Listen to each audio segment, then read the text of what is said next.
I coined the phrase narcissistic abuse because in 1995, because I thought that narcissistic abuse is distinguishable and distinct from all other types of abuse, in the sense that what a narcissist attempts to do, probably reflexively, as a predator, not because he's a scheming Machiavellian, but just he's a predator. That's what he does, like a virus. What the narcissist attempts to do is essentially annihilate you.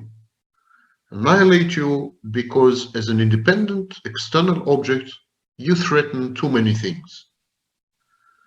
And I'm not going to it right now because I do it in many of my videos. But at some point, you become the narcissist's persecutory object. At some point, you become his enemy. And you become his enemy just by being, not by doing anything. And not because you possess anything.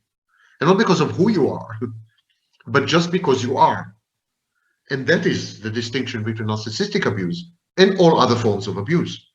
Because all other forms of abuse are goal-oriented. Someone abuses you because he hates your guts, or because he wants your money, or because he wants to have sex with you, or whatever. The narcissist abuses you just because you are. Your existence threatens him in a variety of ways and on multiple levels, simultaneously. He cannot afford your autonomy and your agency. He needs to eliminate you as a self-efficacious person. And so it's geared toward annihilation via essentially merger and fusion and symbiosis and so on. And this is what happens with a baby oftentimes. When the mother is what Andre Green called the dead mother, when the mother is a dead mother in the sense that she's depressive or selfish or dependent or childish and parentifies the child or instrumentalizes the child or abuses the child classically, I'm saying the mother because the father is less relevant in the formative years. But when the mother does all this, then yes, she is engaging essentially in narcissistic abuse, because in these early years, let's say up to age 2, narcissism is the main thing in child psychology. Freud said it, and almost everyone else said. And to this very day, even the most modern psychologists who are not into Freud, they also say this. Narcissism is the name of the game until age 2 years. Up to the point of separation, individuation from mother, narcissism is it. And it is narcissism that pushes the child away from mother. Narcissism is the engine behind individuation. And so when the mother abuses the child in any of the ways that I'd mentioned, refuses to allow the child to separate, to develop boundaries, and to become an individual, she is actually engaging in narcissistic abuse, because she is violating this engine of growth, which is narcissism. And so yes, true. And indeed, the narcissist acts as a mother, as a surrogate mother to his intimate partner. What does a narcissist offer you?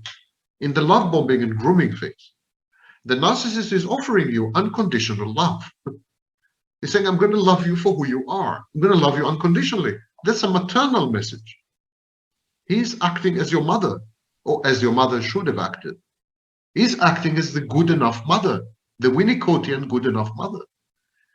So this is his offer. He says, I'm offering you a trade. It's a Faustian deal. I will love you the way a mother does. But in return, you will suspend your being. That's a deal. And many women take it. And they take it because who could resist a maternal love? Who could resist a second chance to be loved properly? And who could resist falling in love with herself via the mirroring process? Yeah. So it's an irresistible deal. You can't say no to it, And very few do. Very few say no. But then you're trapped. You're trapped because the narcissist reverts from a good enough mother to a sadistic, withholding, frustrating mother.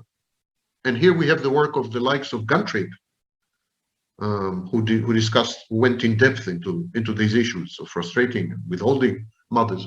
But not only Guntrip, of course, but others. Fairbairn's work is stunning work in this area, and Winnicott himself. So the narcissist reverts from a perfectly good enough mother to a withholding, sadistic, frustrating mother, the rejecting object, as it's called. It's becoming a rejecting object. So, and you're thrown off balance. You're thrown off balance, but you're already addicted to your own idealized image in the narcissist's gaze. The narcissist made you fall in love with your idealized self, with your, in Freudian terms, with your ego ideal. The narcissist made it possible for you to be loved again, and this time as the reification of your ego ideal. Who can resist this? And so you are mourning, you're cast into mourning. There's a prolonged grief reaction, prolonged grief disorder, because you're mourning not the narcissist, but you're mourning yourself. You're mourning yourself. You had died. You had died, and you had died twice. As a daughter to a loving mother, the narcissist, and you had died as an idealized image of yourself.